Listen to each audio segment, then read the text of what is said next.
Welcome students. Asthana classes के इस channel के मैथमेटिक्स के वीडियो में आज हम लोग इक्वलिटी ऑफ मैट्रिक्स और अलजेब्रा ऑफ मैट्रिक्स में हम लोग एडिशन ऑफ मैट्रिक्स पढ़ेंगे, जो कंपटीशन पर भी किसी कंपटीशन में भी इम्पॉर्टेंट है और क्लास 12th के बच्चों को भी इम्पॉर्टेंट है। तो आइए हम लोग इक्वलिटी ऑफ मैट्रिक्स और एडिशन ऑफ मैट्रिक्स के बारे में पढ़ते हैं। देखिए, इक्वलिटी ऑफ मैट्रिसेस क्या है। ठीक है, ये जो टॉपिक है वो आपका डायरेक्टली कम इनडायरेक्टली बहुत जगह यूज होते हैं। तो हम इसमें ये कहते हैं कि हमें अगर किसी को इक्वल करना है तो हमारे पास दो मैट्रिसेस होनी चाहिए। तो हमने एक मैट्रिक्स ली A और जिसका ऑर्डर है m इंटू n, और हमने एक मैट्रिक्स ली B जिसका ऑर्डर P इंटू Q है।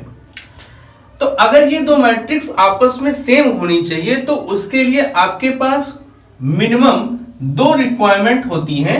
They have the same order, दोनों का ऑर्डर सेम होना चाहिए। अगर ऑर्डर सेम नहीं है तो वो इक्वल नहीं है। इसका मतलब m इक्वल टू p, मतलब दोनों के रो आपस में बराबर हो और दोनों के कॉलम आपस में बराबर होने चाहिए और उनके एलिमेंट आपस में बराबर होने चाहिए। एग्जाम्पल से आपको आसानी से समझ में आ जाएगा।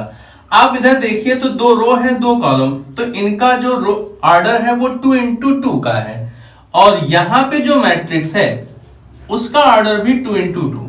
तो पहली कंडीशन हमारे पास जो होती है कि सेम ऑर्डर की, तो सेम ऑर्डर हमारे पास है। अब ये दोनों इक्वल है, इसलिए हमने इस एलिमेंट को और इस एलिमेंट को यहां हमने देखिए बराबर किया। इसलिए बराबर किया क्योंकि हमें x, y, z और w की वैल्यू निकालनी है।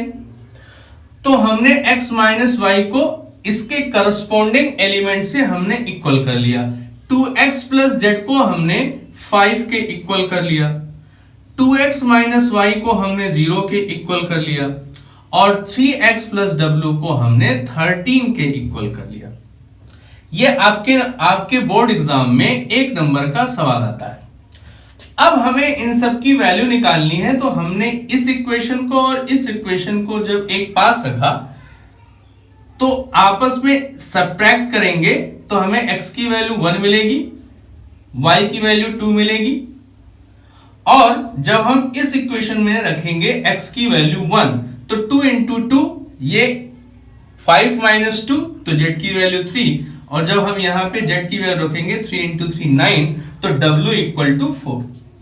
ठीक, अब इक्वलिटी ऑफ मैट्रिक्स का एक यूज हम लोग करते तब है जब हम लोग सिस्टम ऑफ लीनियर इक्वेशन पढ़ेंगे। तो वहां पे हमारे पास यहां पर कोई वैल्यू दी होगी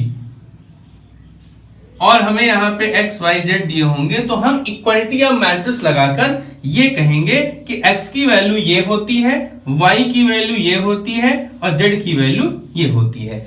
बहुत से लोग लिखते नहीं हैं, लेकिन आपको यह वहां पे बताना पड़ेगा कि by the application by the principle of equality of matrices. Note कर लीजिए, बेसिक और सिंपल कॉन्सेप्ट है। देखिए, आपका जो टॉपिक है नेक्स्ट, इसमें अलजेब्रा ऑफ मैट्रिसेस, इसमें जो आपको पहला पढ़ना है वो एडिशन ऑफ मैट्रिसेस।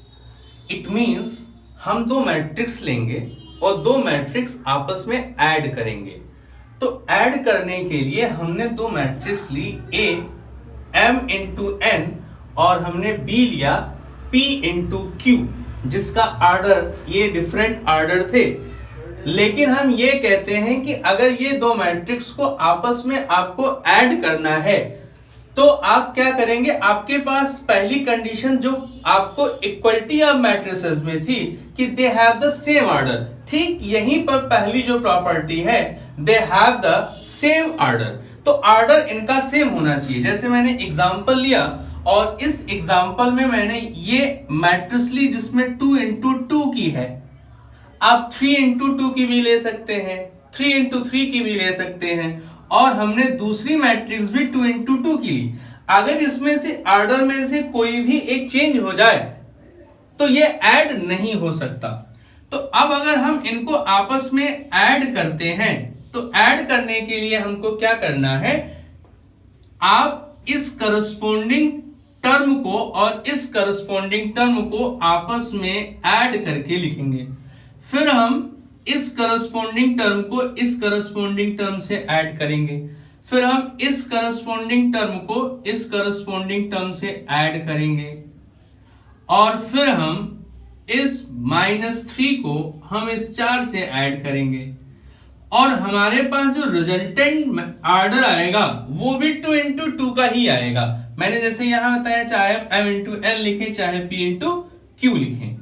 तो इसके बाद आप सिंपली ऐसे ऐड करते थे स्केलर्स को, आप नंबर्स को आप इसको कर सकते हैं। तो ये 3 + 10, 4 + 2 6, 0 - 1 -1, और ये हो जाएगा 1।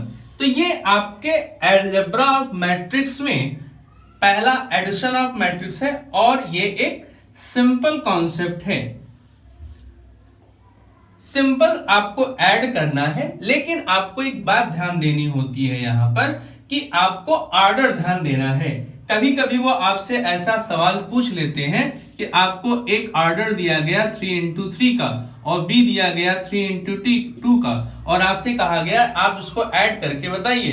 तो आप बिल्कुल सिंपल सा आंसर लिख देंगे, they have no same order because it, या then they are not consist as addition of matrices.